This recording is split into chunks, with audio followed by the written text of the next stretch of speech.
എല്ലാ മാന്യ പ്രേക്ഷകർക്കും ലൈഫ് ജേണലിലെ പുതിയൊരു എപ്പിസോഡിലേക്ക് സ്വാഗതം. ഇന്ന് നമ്മോടൊപ്പം ഉള്ളത് ഒരു സ്പെഷ്യൽ ഗസ്റ്റ് ആണ്. മലയാളം സീരിയലുകളിലൂടെ പ്രേക്ഷക മനസ്സിലിടം നേടി, പിന്നീട് സിനിമകളിലൂടെ പ്രേക്ഷക ഹൃദയം കീഴടക്കി. ഇപ്പോൾ ഒരുപാട് അവാർഡുകളൊക്കെ വാരിക്കൂട്ടി, എന്തിനേറെ പറയുന്നു ഇന്റർനാഷണൽ അവാർഡ് വരെ വാങ്ങിയ ഒരു വ്യക്തിയാണ് ഇന്ന് നമ്മോടൊപ്പം ഉള്ളത്.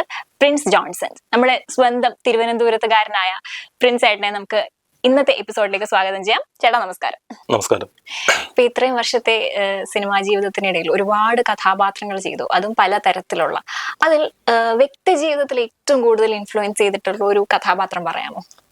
വ്യക്തി ജീവിതത്തിൽ ഇപ്പോൾ ഏറ്റവും കൂടുതൽ നന്നായിട്ട് എനിക്ക് ഇഷ്ടപ്പെട്ട ഒരു കഥാപാത്രം എന്ന് പറഞ്ഞാൽ SS ജിഷ്ണുദേവ് സംവിധാനം ചെയ്ത റോട്ടൺ സൊസൈറ്റി എന്നുള്ള സിനിമയാണ്.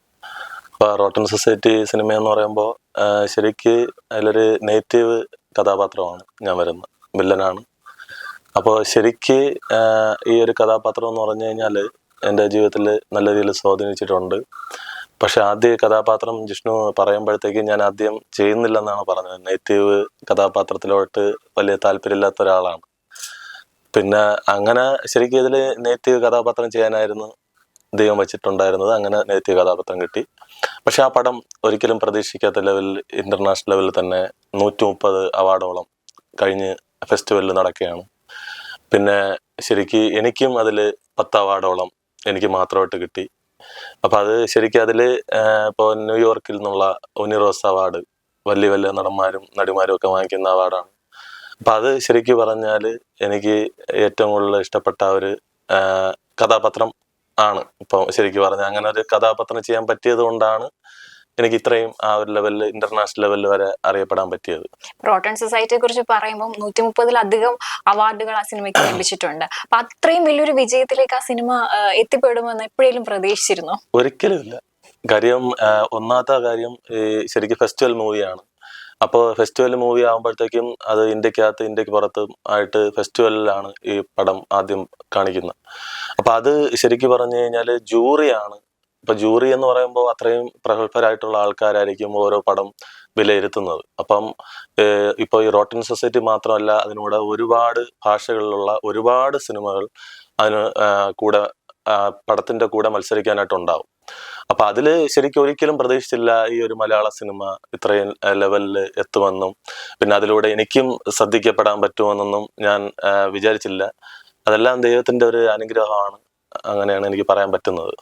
ഇപ്പൊ അവാർഡുകളെ കുറിച്ച് പറയുമ്പോൾ നെഗറ്റീവ് കഥാപാത്രങ്ങൾക്കും, അതായത് വില്ലൻ വേഷങ്ങൾക്കും അതുപോലെ സഹനടൻ വേഷങ്ങൾക്കും എല്ലാം അവാർഡ് ലഭിച്ചിട്ടുള്ള ഒരു വ്യക്തിയാണ്.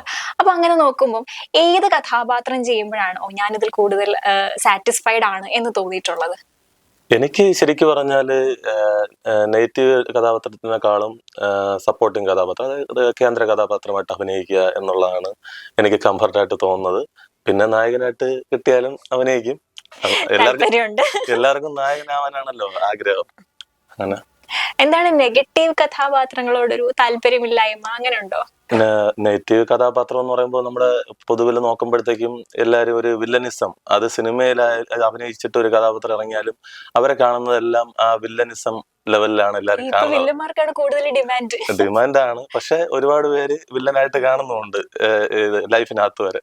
അപ്പൊ അങ്ങനെ അതുകൊണ്ടൊരു കുഴപ്പമുള്ളതായിട്ട് തോന്നിയിട്ടുണ്ട്. അതായത് എല്ലാരും എന്നെ ഇഷ്ടപ്പെടണം, ആ ഒരു ഹീറോയിക് രീതിയിൽ തന്നെ ആരാധിക്കപ്പെടേണ്ടത്, അങ്ങനെ ഒരു ലെവൽ എന്ന് വെച്ചാൽ നല്ല അഭിപ്രായം പറയുക എന്ന് വെച്ചാൽ സിനിമയ്ക്കകത്തായാലും സിനിമയ്ക്ക് പുറത്തായാലും നമ്മള് ലൈഫിനകത്തായാലും നല്ല അഭിപ്രായം നമ്മൾ നല്ലൊരു ഇമേജ് ഉണ്ടാക്കി മുന്നോട്ട് കൊണ്ടുപോകുക, അതാണ് ഉദ്ദേശിക്കുന്നത്. അപ്പം ഒരു സിനിമയിൽ അതിൽ വില്ലൻ എന്ന് പറയുമ്പോഴത്തേക്കും അതിലെന്താണ് കാണിച്ചു വെച്ചിരിക്കുന്നത് എന്ന് പറയല്ലേ, അതുകൊണ്ട് പറഞ്ഞതേ ഉള്ളൂ.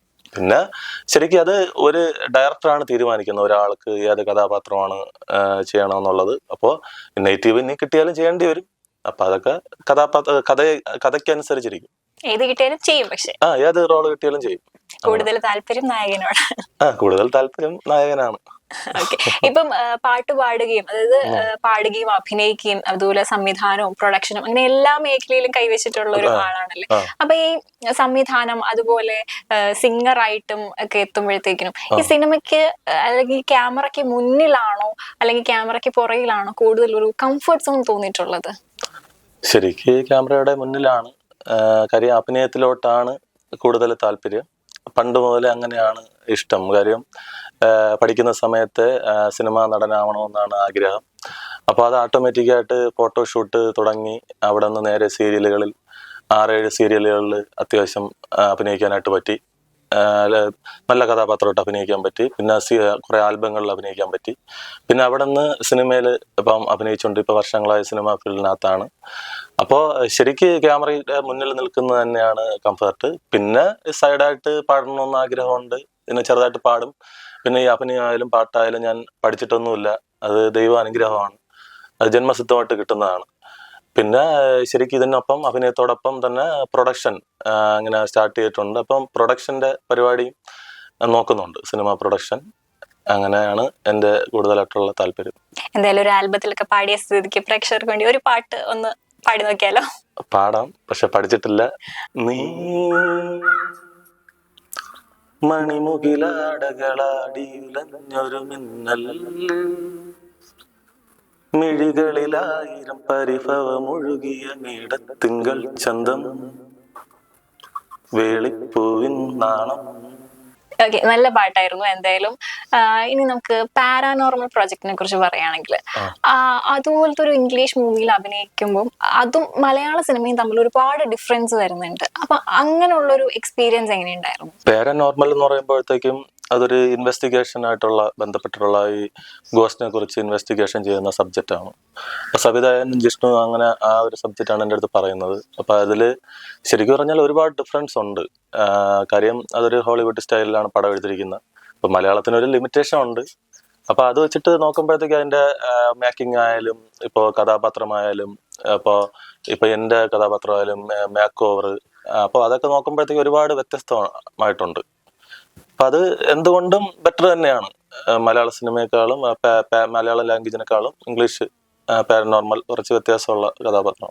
ഇപ്പം JC ഡാനിയൽ പുരസ്കാരം പോലത്തെ അങ്ങനത്തെ വലിയ വലിയ പുരസ്കാരങ്ങളൊക്കെ കിട്ടുമ്പോൾ അത് കൂടുതൽ ഉത്തരവാദിത്തങ്ങൾ തലയിൽ വെച്ച് തരുന്നതായിട്ട് തോന്നിയിട്ടുണ്ടോ? അതും ഒരു അവാർഡ് വാങ്ങി അതൊരു എന്താ പറയുന്നത്, ഒരു സന്തോഷം അത്ര തന്നെ ഉള്ളൂ, അല്ലാതെ കരിയറിൽ കൂടുതൽ ഉത്തരവാദിത്തം ഉള്ളതായിട്ടൊക്കെ തോന്നുന്നുണ്ടോ? ശരിക്കും ഇങ്ങനെ ഒരു പുരസ്കാരം കിട്ടുമ്പോൾ നമുക്കൊരു പോസിറ്റീവ് എനർജിയാണ്, ഒരു പ്രചോദനം എന്ന് വെച്ചാൽ ഒരു പിന്തുണ കിട്ടും പോലെയാണ്. കാര്യം ഓരോ പുരസ്കാരങ്ങൾ കിട്ടുമ്പോഴത്തേക്കും നമ്മൾ എടുക്കുന്ന ഈ കഷ്ടപ്പെട്ടതിൻ്റെ ഫലം അതിലൂടെ നമുക്ക് കിട്ടുന്ന ഒരു അഭിനന്ദനം അറിയിക്കുന്ന ഒരു സംഭവമാണ്. പിന്നെ ശരിക്ക് പിന്നെ എന്താ പറയാ, അതൊരു ആഘോഷമല്ല, ഒരു സന്തോഷം തന്നെയാണ്. ഓരോ മുന്നോട്ട് പോകുന്ന ഓരോ ദിവസത്തിനും നമുക്ക് കിട്ടുന്ന ഒരു പോസിറ്റീവ് എനർജിയാണ്. അങ്ങനെയാണ് എനിക്ക് മനസ്സിലാക്കാൻ പറ്റിയിട്ടുള്ളത്. ഇപ്പം കലാരംഗത്തൊക്കെ ഒരുപാട് സ്ഥലങ്ങളിൽ വിധികർത്താവായിട്ടൊക്കെ പോയിട്ടുണ്ട്. അപ്പം അങ്ങനെ പോകുന്ന സമയത്ത് പണ്ട് കാലത്തെക്കാട്ടിലും ഇപ്പോഴത്തെ ജനറേഷൻ കമ്പയർ ചെയ്യുമ്പോൾ എൻറ്റയർലി ഡിഫറെൻ്റ് ആണ്. ടാലന്റ് ആണെങ്കിലും അവരുടെ പെരുമാറ്റ രീതികളാണെങ്കിലും ഒക്കെ നോക്കിക്കഴിഞ്ഞാൽ അവര് കൂടുതൽ ഇമ്പ്രൂവ് ചെയ്യണം എന്ന് തോന്നിയിട്ടുള്ള ഏതെങ്കിലും ഒരു കാര്യമുണ്ടോ? ഈ കലോത്സവങ്ങളിൽ പോകുമ്പോഴും അതുപോലെ ജഡ്ജായിട്ടിരിക്കുമ്പോൾ അവരെ നോട്ടീസ് ചെയ്യുമല്ലോ നമ്മൾ സ്വാഭാവികമായിട്ടും, കൊച്ചുകുട്ടികൾ മുതൽ മുതിർന്ന കുട്ടികൾ വരെ. അപ്പം എന്തൊക്കെയാണ് അതിനകത്തിൽ തോന്നിയിട്ടുള്ള മാറ്റങ്ങൾ? എന്തൊക്കെയാണ് മാറ്റങ്ങൾ എന്ന് പറഞ്ഞു കഴിഞ്ഞാല്, നമ്മൾ ഓരോ കുട്ടികളെ പരിശോധിക്കുമ്പോഴും വ്യത്യസ്തമായിട്ടുള്ള കഴിവായിരിക്കാം. ഇപ്പൊ ഒരാള് ഇപ്പൊ മോണോ ആക്ട് ചെയ്യുന്നത് തന്നെയാണെങ്കിലും ഇപ്പോൾ ഒരാൾ പെർഫോം ചെയ്യും പോലെ ആയിരിക്കില്ല ഒരാളെ പെർഫോം ചെയ്യുന്നത്. പിന്നെ ശരിക്കും പറഞ്ഞാൽ നമ്മൾ വിധികർത്താവായിട്ട് നമ്മൾ ഇരിക്കുന്ന സമയത്ത് നമുക്ക് എന്തായാലും ഒന്നാം സ്ഥാനം നല്ല രീതിയിൽ പെർഫോം ചെയ്യുന്ന ആളിനെ കൊടുക്കാൻ പറ്റുള്ളൂ. പിന്നെ ഒരാൾ എത്രത്തോളം പ്രാക്ടീസ് ചെയ്യുന്നു, വീട്ടിൽ നിന്നുള്ള സപ്പോർട്ട് കൂടുതലും ഈ കലകളിലോട്ടാണ് അവർ മുൻഗണന കൊടുക്കുകയാണെങ്കിൽ ആ ഒരു കുട്ടി നല്ല രീതിയിൽ മുന്നോട്ട് വരും. അപ്പൊ അതിനനുസരിച്ച് വേദികളിൽ പെർഫോമൻസ് നല്ല രീതിയിൽ കാഴ്ചവെക്കാൻ പറ്റും. അല്ല ജസ്റ്റ് ഒരു ടൈം പാസ് പോലെയൊക്കെയാണ് നടക്കുന്നതെങ്കിൽ അതിൽ പിന്നെ പ്രത്യേകിച്ച് അർത്ഥമൊന്നുമില്ല. ഈ കലോത്സവ വേദികളിലുള്ള കുട്ടികളുടെ ആറ്റിറ്റ്യൂഡിനും പെരുമാറ്റത്തിനും ഒക്കെ ഒരുപാട് വ്യത്യാസം വന്നതായിട്ട് തോന്നിയിട്ടുണ്ടോ പണ്ടത്തെക്കാട്ടിലും? കലോത്സവ വേദികളിലില്ല മാറ്റങ്ങൾ വന്നിട്ടില്ല. ഇപ്പൊ എല്ലാ കുട്ടികളും ഒന്നിനൊന്ന് എല്ലാ രീതിയിലും മെച്ചമാണ്, പ്രത്യേകിച്ച് മാറ്റമൊന്നുമില്ല. ഇപ്പം കുട്ടികൾക്കൊക്കെ ഒരുപാട് സാധ്യതകളുണ്ട്. ഇപ്പൊ യൂട്യൂബിലും അങ്ങനെയൊക്കെ നോക്കി ഒരുപാട് കാര്യങ്ങൾ അവർക്ക് നോക്കി പഠിക്കാനും എല്ലാം ഇപ്പം പ്രത്യേകിച്ചുണ്ട്. അപ്പൊ അത് പ്രത്യേകിച്ച് മാറ്റങ്ങൾ പുതിയ തലമുറ നല്ല രീതിയിലാണ് വരുന്നത്. ജഡ്ജ്മെന്റിനെ വിമർശിക്കുന്ന ഒരുപാട് കുട്ടികളുടെ വീഡിയോസ് ഒക്കെ പുറത്തു വന്നിട്ടുണ്ടായിരുന്നു. പലപ്പോഴും എന്താ പറയാ, ഒരുമാതിരി ബയാസ്ഡ് ആയിട്ട് വിധി എഴുതുന്നു എന്ന തരത്തിലൊക്കെ ഒരുപാട് ചെറിയ കുട്ടികൾ വരെ പറയുന്ന ഒരുപാട് വീഡിയോസ് നമുക്ക് ഇന്റർനെറ്റിലൊക്കെ ഇഷ്ടംപോലെ കണ്ടിട്ടുണ്ട്. അങ്ങനത്തെ ഉള്ള കാര്യങ്ങളൊക്കെ എങ്ങനെയാ നോക്കി കാണുന്നത്? അങ്ങനെ ശരിക്ക് എന്താ പറയാ, അപ്പോൾ അതില് അങ്ങനെ വരുന്നതെന്ന് പറഞ്ഞു കഴിഞ്ഞാൽ ഇപ്പോൾ ചില കുട്ടികൾക്ക് കിട്ടാതെ വരുമ്പോൾ ഉണ്ടാവുന്ന, ഇപ്പോൾ എനിക്ക് ഇത്ര രീതിയിൽ പെർഫോം ചെയ്തിട്ട് എനിക്ക് ഒന്നാം സ്ഥാനം കിട്ടിയില്ലല്ലോ, എനിക്ക് എന്നെ വേറെ എന്തെങ്കിലും രീതിയിൽ സ്വാധീനം ചെലുത്തിയിട്ടുണ്ടോ എന്നൊക്കെ ഉള്ള ഒരു ആശയം അവർക്ക് തോന്നിയിട്ടുണ്ടാവാം. പക്ഷെ അങ്ങനെ ഒരു സംഭവമൊന്നും അങ്ങനെ വന്നിട്ടില്ല, എൻ്റെ അറിവിലില്ല. ഞാൻ ജഡ്ജിമെന്റിന് പോകുന്ന സമയത്ത് അങ്ങനെ ഒരു സംഭവം ഒന്നും ഉണ്ടായിട്ടില്ല. പിന്നെ അപ്പീലൊക്കെ വരുന്നത് ഉണ്ടായിട്ടുണ്ട്. അത് പിന്നെ വ്യക്തിപരമായിട്ട് കാണിക്കാനായിട്ട് പറ്റും, എന്താണ് ആ പോരായ്മ എന്നുള്ളത് നമുക്കത് കാണിക്കാൻ പറ്റും. ഇനി ഇപ്പം പുതിയതായിട്ട് വരാനിരിക്കുന്ന മഴവിൽ കനവുകൾ എന്ന ചിത്രത്തെ കുറിച്ചൊന്ന് പറയാം, അതിലെ കഥാപാത്രവും അതുപോലെ ആ പ്രൊജക്ടിനെ കുറിച്ചുള്ള വിശേഷങ്ങളും. ശരിക്ക് മഴവിൽ കനവുകള് ജിഷ്ണു തന്നെയാണ് സംവിധാനം ചെയ്തിരിക്കുന്നത്. പക്ഷെ നല്ലൊരു അനുഭവമാണ്. ശരിക്ക് നല്ലൊരു കേന്ദ്ര കഥാപാത്രമായിട്ട് തന്നെ മനീഷ് എന്നാണ് കഥാപാത്രത്തിന്റെ പേര്. അപ്പൊ നല്ല രീതിയിൽ അഭിനയിക്കാനായിട്ട് എനിക്ക് പറ്റി. ശരിക്ക് സാധാരണക്കാരനായിട്ട് ജീവിക്കുന്ന ഒരു കഥാപാത്രമാണ്. പിന്നെ അത് കുറച്ച് നാൾ കഴിയുമ്പോൾ ഒരു വലിയ ലെവലിലോട്ട് ആയി മാറുന്ന കഥാപാത്രം. അത്യാവശ്യം നല്ല അനുഭവമാണ്, നല്ലൊരു വേഷമായാലും എനിക്ക് കിട്ടി. അത് ദൈവാനുഗ്രഹമാണ്.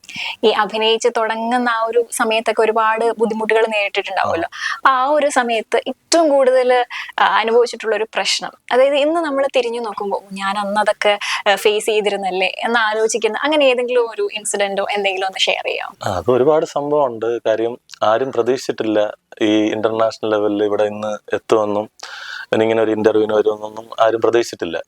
ശരിക്ക് എല്ലാവരും ദൈവാനുഗ്രഹമാണ്. മുമ്പ് ഈ സിനിമ അല്ലെങ്കിൽ സിനിമാ നടനാവണമെന്നുള്ള ശ്രമത്തിൽ നടന്ന സമയത്തും ഒരുപാട് കളിയാക്കലുകളും ഒരുപാട് പരിഹാസങ്ങളും ഒക്കെ കേട്ടിട്ടുണ്ട്. പക്ഷെ ഞാൻ ഇപ്പം സന്തോഷവാനാണ്. കാര്യം ഞാൻ എടുത്ത കഷ്ടപ്പാടിന് എനിക്ക് ദൈവം ഫലം തന്നു. കാര്യം അനുമോദനങ്ങൾ, ആദരവുകൾ, ഇന്റർനാഷണൽ ലെവലിൽ വരെ ശ്രദ്ധിക്കപ്പെട്ട സിനിമയിൽ അഭിനയിക്കാൻ പറ്റി. പ്രത്യേകിച്ച് റോട്ടൻ സൊസൈറ്റിയിൽ അഭിനയിക്കാൻ പറ്റിയത് ഞാൻ ഭാഗ്യവാനാണ്. കാര്യം എത്രയോ പേർക്ക് അത് ഞാൻ ആ കഥാപാത്രം ചെയ്തില്ലെങ്കിൽ വേറൊരാള് ആ കഥാപാത്രം കിട്ടിയേനെ.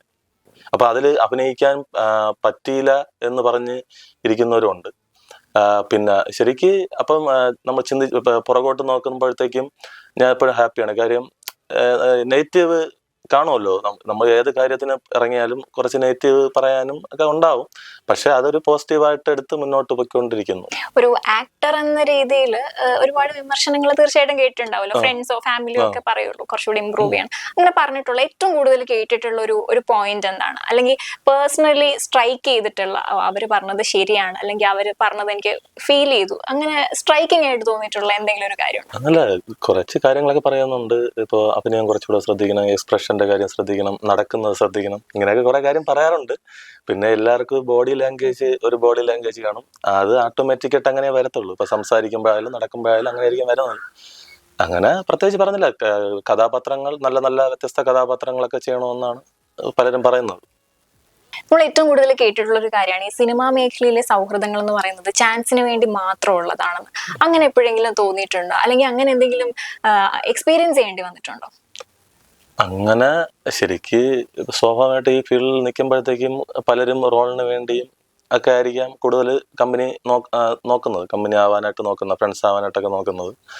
പിന്നെ അങ്ങനെ പ്രത്യേകിച്ച് തോന്നിയിട്ടില്ല. കൂടുതൽ പേരും സപ്പോർട്ടായിട്ടൊക്കെ തന്നെയാണ് നിൽക്കുന്നത്. ഇപ്പം റോളിന് വേണ്ടി മാത്രമല്ല, അല്ലാതെ സപ്പോർട്ടായിട്ടൊക്കെ തന്നെ നിൽക്കുന്നത്. ഉത്തരവാദിത്വം കൂടുന്നതായിട്ട് തോന്നിയിട്ടുണ്ടോ? അല്ലെങ്കിൽ സമൂഹത്തോടൊരു പ്രതിബദ്ധത ഉണ്ടാവുമല്ലോ, അങ്ങനെ ചെയ്യണം തോന്നിയിട്ടുള്ള എന്തെങ്കിലും കാര്യമുണ്ടോ? സമൂഹത്തിന് ശരിക്കും പറഞ്ഞാല് ആ ഒരു പുരസ്കാരം കിട്ടിയത് അത്രയും പെർഫോമൻസിന്റെ ലെവൽ വെച്ചിട്ടാണ് ആ ഒരു ഭാരത് സേവക് സമാന്റെ അവാർഡ് കിട്ടുന്നത്. അപ്പൊ സമൂഹത്തോട് ശരിക്കും പറഞ്ഞാല് നമ്മള് ഹാർഡ് വർക്ക് ചെയ്യുന്ന പോലെ, എത്രത്തോളം നമ്മൾ ആ കലാമേഖലയിൽ എത്രത്തോളം ഹാർഡ് വർക്ക് ചെയ്യുന്നു, എത്രത്തോളം കഷ്ടപ്പെടുന്നു, അതനുസരിച്ചിരിക്കും നമ്മുടെ ഔട്ട്പുട്ട് എന്ന് വെച്ചാൽ അതിന്റെ ഫലം ഉണ്ടാവുന്നത് അങ്ങനെയായിരിക്കും.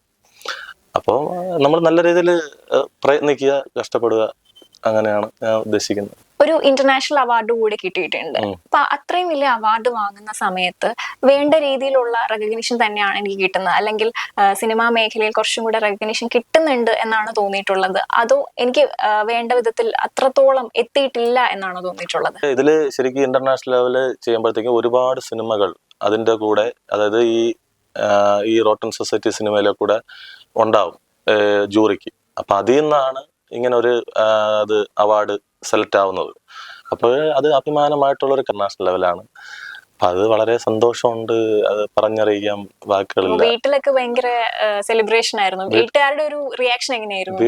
വീട്ടില് ആരും പ്രതീക്ഷിച്ചിട്ടില്ല ഇങ്ങനെയൊക്കെയുള്ള ഈ ഒരു ഇന്റർനാഷണൽ ലെവലിലുള്ള അവാർഡ് കിട്ടുമെന്നൊന്നും ആരും പ്രതീക്ഷിച്ചിട്ടില്ല. ശരിക്കും ഞാൻ വരെ പ്രതീക്ഷിച്ചില്ല. പിന്നെ അതിന്റെ വീട്ടിലും ഫുൾ സപ്പോർട്ടാണ്. അങ്ങനെയാണ്. വീട്ടുകാരാണോ ഏറ്റവും കൂടുതൽ സപ്പോർട്ട് ചെയ്യുന്നത്? വീട്ടുകാരുണ്ട്, നാട്ടുകാരുണ്ട്, ബന്ധുക്കളുണ്ട്, അങ്ങനെ ഫ്രണ്ട്സ് എല്ലാവരും ഉണ്ട്. ഇപ്പൊ എല്ലാവരും അത്യാവശ്യം സപ്പോർട്ടാണ്. ഫാമിലി, സിനിമ പോലെ തന്നെ ഫാമിലിയും അത്രയും പ്രയോറിറ്റി കൊടുക്കുന്ന ആളാണ്? ഫാമിലിയും നല്ല പ്രയോറിറ്റി കൊടുക്കുന്ന. അച്ഛനോടാണോ അമ്മയോടാണോ കൂടുതൽ അറ്റാച്ച്ഡ് ആയിട്ടുള്ളത്? ശരിക്ക് അച്ഛനായിട്ടായിരുന്നു കൂടുതൽ അറ്റാച്ച്. ഇപ്പൊ അച്ഛനില്ല. അച്ഛൻ മരിച്ചിട്ട് ഇപ്പൊ 12 വർഷം കഴിഞ്ഞു. സിംഗിൾ ലൈഫാണ് ചേട്ടൻ ഇപ്പൊ? സിംഗിൾ ആണ്. മാരേജിനെ കുറിച്ചൊന്നും ആലോചിക്കുന്നില്ല? അങ്ങനെ സിനിമയായിട്ട് തന്നെ മുന്നോട്ട് പോവാ, അങ്ങനെയാണോ? സിനിമയായിട്ട് മുന്നോട്ട് പോകുന്നുണ്ട്. അതിന്റെ പ്രൊഫഷനാണ്. മാരേജ് നോക്കുന്നുണ്ട്. ആരെങ്കിലും കണ്ടുവച്ചിട്ടുണ്ടോ? ആരെയും കണ്ടുവച്ചിട്ടുണ്ടോ എന്ന് ചോദിച്ചാൽ ആരെയും കണ്ടുവച്ചിട്ടില്ല. പിന്നെ സങ്കല്പമുണ്ട്. ശരിക്ക് എന്റെ ഫുള്ള് സപ്പോർട്ട് ചെയ്യുന്ന ഒരാള്, പിന്നെ നല്ല ക്വാളിറ്റി ഉണ്ടാവണം, പിന്നെ എന്താ പറയാ, മാന്യമായ വസ്ത്രധാരണം, പിന്നെ നല്ല സ്വഭാവം, അങ്ങനെയുള്ള ഒരു നല്ലൊരാൾ, ഒരു ഫ്രണ്ട്ലി മൈൻഡിൽ നിൽക്കുന്ന നല്ലൊരാൾ വേണ്ടി വെയിറ്റ് ചെയ്യാണ്. ഇത്രയും സിനിമകൾ ചെയ്തതിൽ, അല്ലെങ്കിൽ സീരിയലുകളിലായിക്കോട്ടെ സിനിമകളിലായിക്കോട്ടെ, അതിൽ ഏറ്റവും കൂടുതൽ ബുദ്ധിമുട്ട് നേരിട്ട ഒരു കഥാപാത്രമോ ഒരു രംഗമോ അങ്ങനെ എന്തെങ്കിലും ഉണ്ടോ? ബുദ്ധിമുട്ട് നേരിട്ടുള്ള കഥാപാത്രം അങ്ങനെ വന്നിട്ടില്ല. വന്ന കഥാപാത്രങ്ങളെല്ലാം അടിപൊളിയാക്കി വിട്ടിട്ടുള്ളൂ. ശരിക്ക് ഞാൻ അത് നല്ല രീതിയിൽ ചെയ്യാനായിട്ടാണ് നോക്കിയിട്ടുള്ളത്. അങ്ങനെ ബുദ്ധിമുട്ടായിട്ട് തോന്നിട്ടില്ല. കാര്യം നമ്മൾ ഒരു കഥാപാത്രം ചെയ്യുമ്പോഴത്തേക്കും ചിലപ്പം കുറച്ച് ടേക്ക് കൂടുതൽ പോകേണ്ടി വരും. അതൊക്കെ സ്വാഭാവികമാണ്. ഇപ്പൊ ഒരു സിനിമ പരാജയപ്പെടുകയാണെങ്കിൽ അതിന്റെ ഏറ്റവും കൂടുതൽ ഉത്തരവാദിത്വം ഏറ്റെടുക്കേണ്ടത് ആരാണ്? സംവിധായകനാണോ അതോ ആക്ടേഴ്സ് ആണോ? ശരിക്ക് ഒരു സിനിമയെ സംബന്ധിച്ചിട്ട് അതിന്റെ അടിസ്ഥാനം നല്ലൊരു സബ്ജക്റ്റാണ്, സ്ക്രിപ്റ്റാണ്. അപ്പൊ സ്ക്രിപ്റ്റ് മനോഹരമായിട്ട് ഉണ്ടെങ്കിൽ അത് അത്യാവശ്യം നന്നായിട്ട് നല്ലൊരു നടനും നല്ലൊരു സംവിധായകനുമാണെങ്കിൽ നല്ല രീതിയിൽ അത് മുന്നോട്ട് പോകും. പിന്നെ ശരിക്കും പറഞ്ഞാൽ അതിന്റെ കൂടുതലും സംവിധായകന്റെ കയ്യിലാണ് ഇരിക്കുന്നത്. കാര്യം കാസ്റ്റിംഗ് എല്ലാം സംവിധായകനായിരിക്കും ചെയ്യുന്നത്. അപ്പോൾ സംവിധായകൻ തന്നെയാണ് ഉത്തരവാദിത്വം. പിന്നെ അഭിനേതാക്കൾക്കും ഉണ്ട്. എല്ലാവരും അതിലെ ഭാഗം തന്നെയാണ്, വിജയമായാലും തോൽവിയായാലും. ഇപ്പൊ ഒരുപാട് നേട്ടങ്ങളൊക്കെ കൈവരിച്ചിട്ടിരിക്കുകയാണ്. അപ്പം ഇത്രയും അധികം അവാർഡുകളും അവസരങ്ങളും ഒക്കെ കിട്ടിയ സ്ഥിതിക്ക് ഇനി ഏറ്റവും കൂടുതൽ ആഗ്രഹിക്കുന്ന ഒരു കാര്യം എന്താണ് സിനിമയിൽ? സിനിമയില് ശരിക്ക് നല്ല നല്ല കഥാപാത്രങ്ങൾ ചെയ്യുക. മലയാളം മാത്രമല്ല, തമിഴ്, തെലുങ്ക്, കന്നഡ, പല ഭാഷകളിൽ അഭിനയിക്കണമെന്ന് ആഗ്രഹമുണ്ട്. പിന്നെ കൂടുതൽ അഭിനയത്തോടൊപ്പം തന്നെ പ്രൊഡക്ഷനിലോട്ട് ചെയ്യുക. അങ്ങനെ സിനിമ പ്രൊഡക്ഷൻ, അങ്ങനെ മുന്നോട്ട് ലൈഫ് മുഴുവനും സിനിമയിൽ തന്നെ ആയിരിക്കുക എന്നുള്ളതാണ് ആഗ്രഹം. എല്ലാം ദൈവം നിറവേറ്റിക്കൊണ്ടിരിക്കുകയാണ്. ഓക്കെ, എന്തായാലും ഇനി മുന്നോട്ടും അങ്ങനെ എല്ലാ ആഗ്രഹങ്ങളും നിറവേറ്റാൻ സാധിക്കട്ടെ. അതുപോലെ തന്നെ മഴവിൽ കനവുകൾ വരാനിരിക്കുന്ന ആ ഒരു പ്രൊജക്ടിനും എല്ലാ ആശംസകൾ നേരുന്നു. ഇത്രയും നേരം വളരെ മനോഹരമായിട്ടൊരു ഇന്റർവ്യൂ തന്നതിന് താങ്ക് യു സോ മച്ച്. നമസ്കാരം.